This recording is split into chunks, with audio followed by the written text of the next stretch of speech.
તો કેમ છો વિદ્યાર્થી મિત્રો? ધોરણ 11 ની અંદર આપણે ચેપ્ટર નંબર 21 ચેતાકીય નિયંત્રણ અને સહનિયમન વિષય અભ્યાસ કરી રહ્યા છે.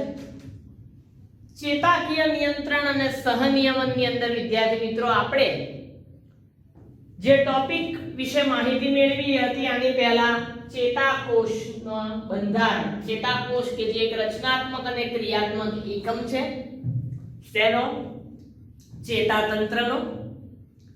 એની આકૃતિ જોઈ, કોષકાય જોયો, એની અંદર નિઝલની કણિકા, એની આજુબાજુમાં શિખા તંતુઓ, એમાં પણ નિઝલની કણિકા, ત્યાંથી નીચેનો લંબાયેલો છેડો ચેતાક્ષ જેનો અંતિમ ભાગ શાખી તંતુઓ જેના અંતમાં ગોળાકાર રચના ચેતોપાગમ ગાંઠ જેમાંથી ન્યુરોટ્રાન્સમીટર ચેતાપ્રેષક દ્રવ્ય નું નિર્માણ કરતી પુટિકાઓ અથવા અણુઓનું નિર્માણ થાય.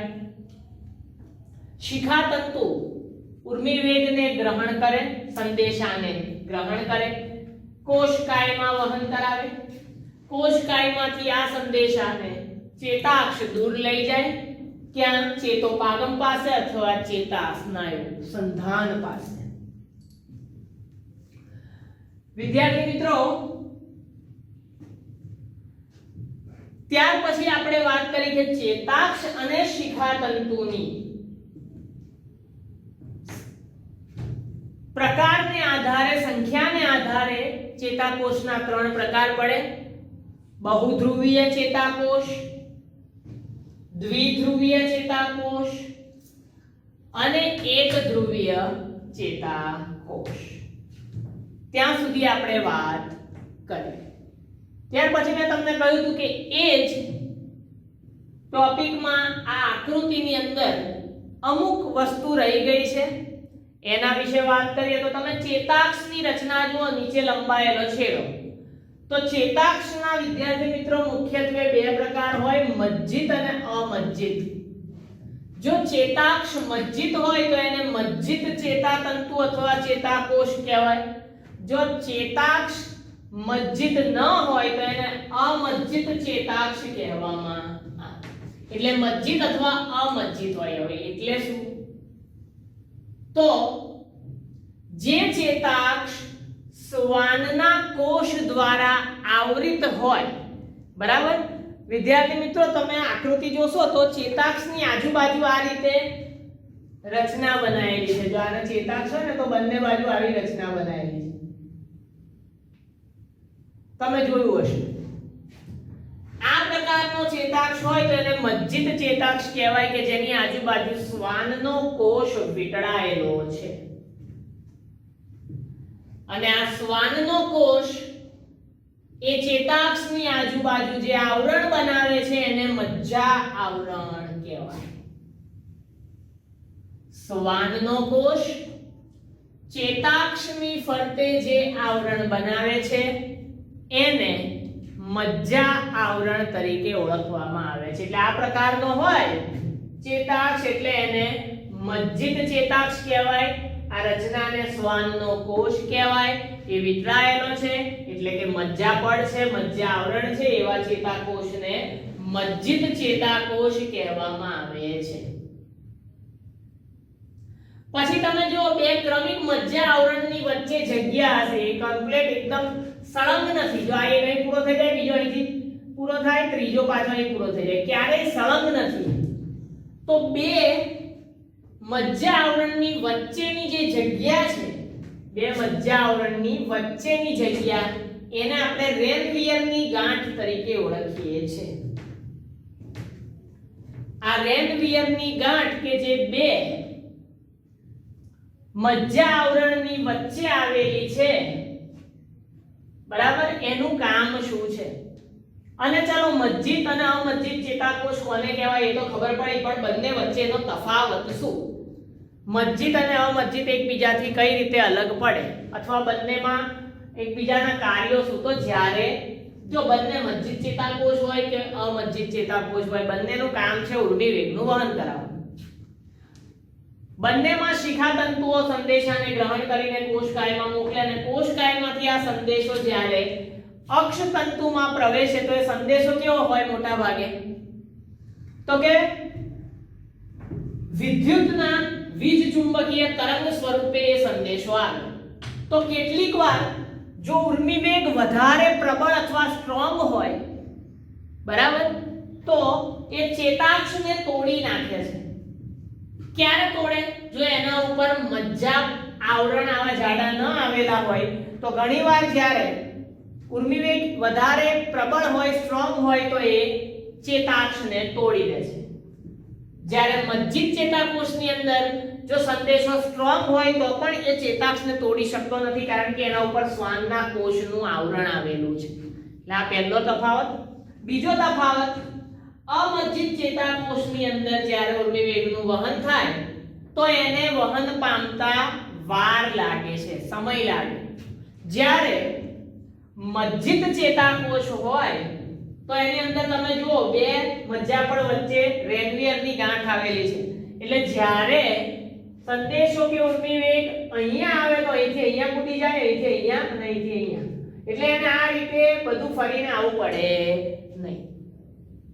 જ્યાં રેનવીયરની ગાંઠ આવેલી હોય એ રેનવીયરની ગાંઠ સંદેશાને અતિ ઝડપથી કૂદાવીને આગળ મોકલી દે છે. એટલે રેનવીયરની ગાંઠ જે છે એ ઉર્મિવેગના કૂદકામય વહન માટે જવાબદાર છે. રેનવીયરની ગાંઠ એ ઉર્મિવેગના કૂદકામય વહન માટે જવાબદાર છે. એટલે પેલામાં અમજ્જિત ચેતાકોષમાં વાર લાગે, જ્યારે આમાં ઝડપથી કૂદીને આગળ ઉર્મિવેગ જતો રહે, ફટાફટ સંદેશાનું વહન થાય. આમ આપણે જોઈ શકીએ કે મજ્જિત ચેતાતંતુ એ હંમેશા શ્વાનના કોષથી વીંટળાયેલો હોય, બરાબર, પણ આ ચેતાક્ષ ફરતે મજ્જા આવરણ બનાવતા નથી, બરાબર. એ હંમેશા ફક્ત એનાથી વીંટળાયેલો જ હોય, એની આજુબાજુ ગોઠવાયેલો ના હોય. આ બધું છે ને એ આમ રેપિંગ કરેલું હોય, રેપર કેવું હોય, એમ વીંટળાયેલો. આ પ્રકારના, બરાબર, આ પ્રકારની જે વાત છે મજ્જિત ચેતાતંતુઓની, સ્વયંવર્તી અને દૈહિક ની અંદર આપણને જોવા મળે. એટલે આ સ્વયંવર્તી અને દૈહિક શું છે? તો કે ભાઈ સ્વયંવર્તી ચેતાતંત્ર અને દૈહિક ચેતાતંત્ર, બરાબર. સ્વયંવર્તી અને દૈહિક ચેતાતંત્રમાં આ પ્રકારના ચેતાતંતુ અથવા ચેતાકોષ જોવા મળે.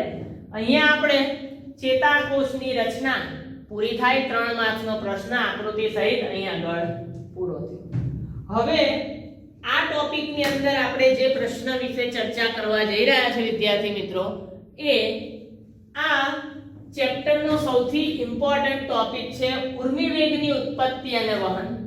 એ હું જે રીતે લખું તમારે પણ એ જ રીતે એ પ્રશ્નનો જવાબ લખવાનો છે, એમાં ભૂલ કરશો નહીં. તો ઉર્મિવેગની ઉત્પત્તિ અને વહન, કે આ સંદેશા કેમના ઉત્પન્ન થાય અને કેમનું એનું વહન થાય, તો એના માટે સૌપ્રથમ યાદ કરો તો પૃથ્વી પર પ્રથમ જીવ, પૃથ્વી પર સૌથી પહેલો જીવ ક્યાં આવ્યો? તો પૃથ્વી પર સૌથી પહેલો જીવ પાણીમાં ઉત્પન્ન થયો હતો, બરાબર. સૌથી પહેલું જીવન ક્યાં હતું? પાણીમાં. તો ઉદાહરણ તરીકે આ જીવ છે, આજુબાજુ પાણી છે, તો પાણી મહાસાગરોનું કેવું હોય? ખારું, કારણ કે એમાં NaCl હોય, એટલે કે Na+ અને Cl-. તો આપણે એવું વિચારી શકીએ કે આ જીવની આજુબાજુ Na+ ના આયનો આવેલા હશે, જ્યારે જીવની અંદર K+ ના આયનો હોય અને પ્રોટીનના માઈનસ આયનો આવેલા હોય.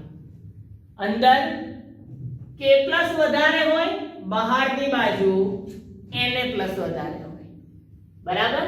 એટલે બહાર પણ K+ હોય, અંદર પણ Na+ હોય, પણ કેવું છે? અંદર K+ વધારે, બહાર ઓછા. બહાર Na+ વધારે તો અંદર Na+ ઓછા. અને સાથે પ્રોટીનના ઋણ વીજભારિત અણુઓ પણ આવેલા હોય. આ જ વસ્તુ સેમ આ જે જીવની ઉત્પત્તિમાં છે એ જ વસ્તુ વિદ્યાર્થી મિત્રો આપણને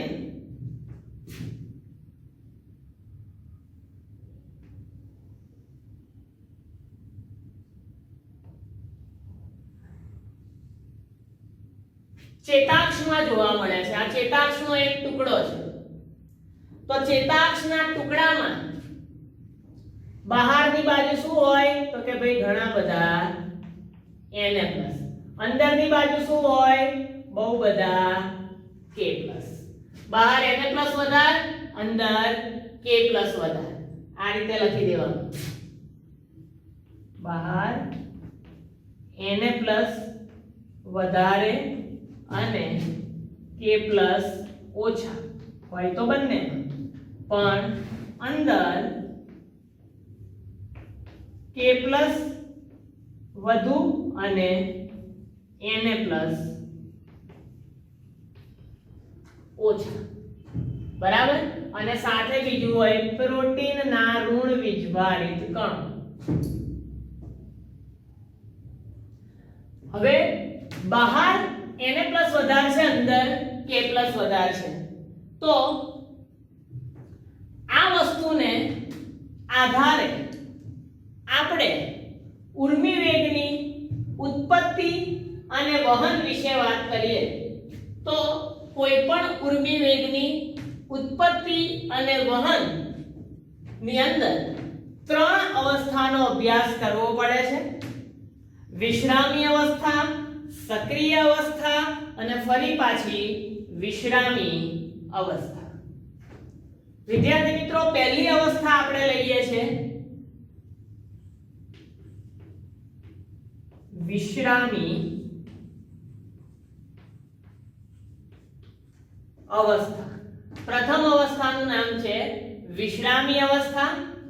વિશ્રામી અવસ્થાની અંદર ચેતાક્ષની અંદરની બાજુ K+ હોય, બહારની બાજુ Na+ હોય. સાથે આ Na+ અને K+ નું વહન કરવા માટે ચેતાક્ષ ઉપર ઘણા બધા આયન માર્ગો પણ આવેલા હોય અને સાથે સોડિયમ પોટેશિયમ પંપ પણ ગોઠવાયેલો હોય. તો અહીંયા આપણે ફરી વખત વાત કરીએ. આ છે ચેતાક્ષનો ટુકડો. ચેતાક્ષના ટુકડામાં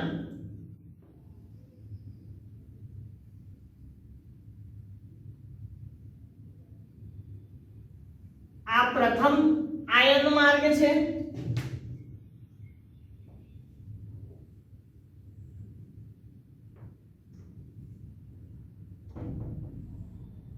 આ બીજો આયન માર્ગ છે અને અહીંયા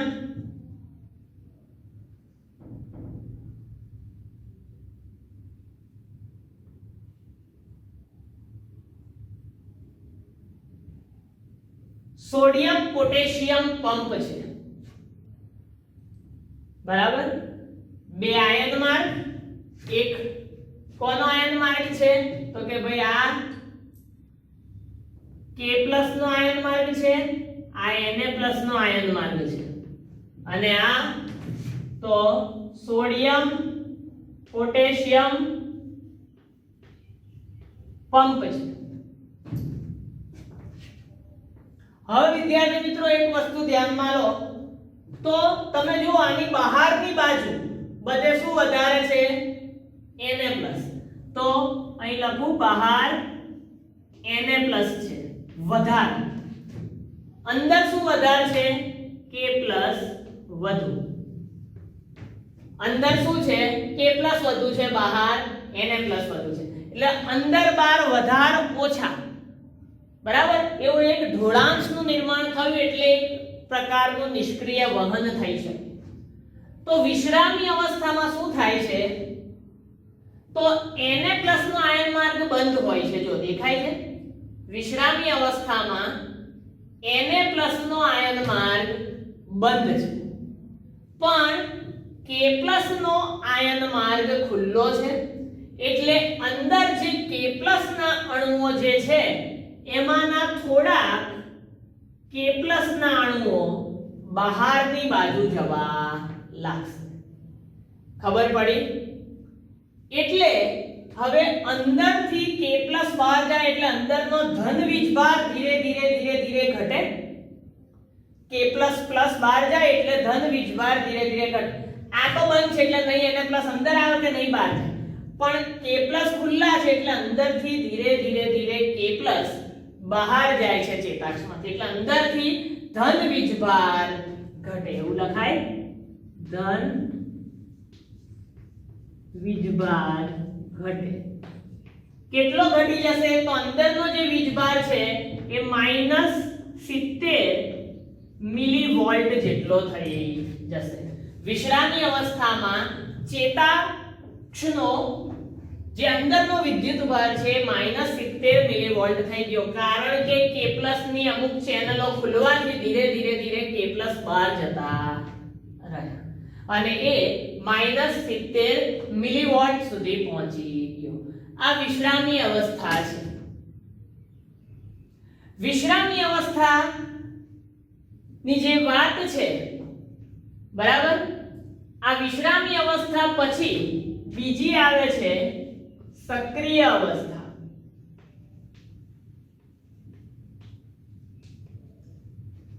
સક્રિય અવસ્થામાં પણ ફરીવાર આપણી પાસે છે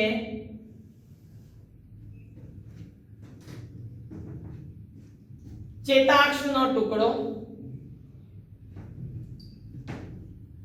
ફરી આપણે દોરી દઈએ છે આયન માર્ગ. આ થઈ ગયો k+ નો આયન માર્ગ,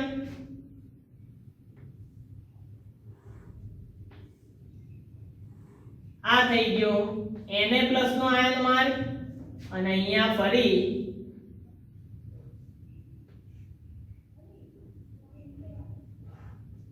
સોડિયમ પોટેશિયમ પંપ મૂકી દીધો આપણે. હવે સક્રિય અવસ્થા ક્યારે થાય? તો જ્યારે બહારથી ઉર્મી વેગ ચેતાક્ષની ઉપર આવે, એટલે બહારથી શિખાતંતુએ, માની લો કે બહારથી શિખાતંતુમાં સંદેશો આવ્યો, કોષકાય તરફ ગયો અને કોષકાયમાંથી એ પહોંચ્યો ચેતાક્ષમાં. એટલે ચેતાક્ષમાં જેવો જ આ સંદેશો આવે એ કયા સ્વરૂપે આવે? વીજ ચુંબકીય તરંગ સ્વરૂપે. વીજ ચુંબકીય તરંગ સ્વરૂપે આ સંદેશો આવી ગયો. એકવાર વીજ ચુંબકીય તરંગ સ્વરૂપે સંદેશો ત્યાં પહોંચે કે તરત આ જે ચેતાક્ષની અંદર પોટેશિયમના જે આયન માર્ગ ખુલ્લા હતા, જેના લીધે બધો બહાર જતો હતો પોટેશિયમ, એ બંધ થઈ જાય અને સોડિયમના બધા જ આયન માર્ગો ખુલ્લા થઈ જાય. તો એના લીધે શું થાય? જે બહાર સોડિયમ હતા, પહેલા બહાર સોડિયમ હતા, એ બધા સોડિયમ હવે અંદર આવી જાય. બરાબર, ઝડપથી બધા સોડિયમ અંદરની બાજુ આવવા માંડે. એટલે અંદરનો જે -70 મિલીવોલ્ટ વીજભાર હતો એ -70 થી -60 -50 એમ કરતા +50 મિલીવોલ્ટ જેટલો થઈ જાય. કારણ કે બહારથી અંદર ધડાધડ Na+ ના આયનો આવી ગયા, એટલે અંદરની બાજુ હવે શું ભરાઈ ગયું? Na+ વધુ થઈ ગયા. એટલે અહીં લખાય અંદર Na+ વધુ, અને બહાર શું થઈ ગયું? તો અહીંયાથી બહાર બધા k+ ગયા હતા, એટલે બહાર k+ વધુ. એટલે આ જે પરિસ્થિતિ હતી, બરાબર, એનાથી ઉલટી પરિસ્થિતિ થઈ ગઈ. ક્યારે? જ્યારે ઉત્તેજના આવી ત્યારે. અને જે -70 મિલીવોલ્ટ હતો અંદરનો વીજભાર, એ થઈ ગયો +50 મિલીવોલ્ટ. જેને આ ઉત્તેજના આવી અને આ વીજ ચુંબકીય તરંગ સ્વરૂપે આ ફેરફાર થયો, એને સક્રિય કલાવીજ સ્થિતિમાન કહેવાય. સક્રિય કલાવીજ સ્થિતિમાન. તો અહીંયા ઉર્મી વેગ આવી ગયો એવું કહેવાય. બરાબર, હવે ઉર્મી વેગ અહીંયાથી પસાર થયો એટલે -70 માંથી +50 કરી દીધું. બહુ મોટા ફેરફાર થઈ ગયા. બહાર Na+ હતા, અંદર k+ હતા, એની જગ્યાએ બહાર k+ થઈ ગયા અને અંદર Na+ થઈ ગયા. મોટો ફેરફાર થઈ ગયો. હવે ચેતાકોષને ફરી વખત બીજી ઉર્મી વેગ અથવા સંદેશો પ્રાપ્ત કરવો હોય તો ફરી એને પાછું વિશ્રામી પરિસ્થિતિમાં આવવું પડે. બરાબર. હવે જો ફરી એને બીજી ઉત્તેજના પ્રાપ્ત કરવી હોય તો એને વિશ્રામી સ્થિતિની અંદર આવવું પડે. એટલે આના ઉપરથી ફરી આપણે ત્રીજું સ્ટેપ આવે વિશ્રામી અવસ્થા. બરાબર. અને આ જે વાત છે કે ઉર્મિવેગ ક્યાંથી આવ્યો, તો ઉદાહરણ તરીકે તમારા હાથમાં ટાંકણી મારો એટલે તમને દુખે એટલે ખબર પડે કે હાથ ખસેડી લેવો.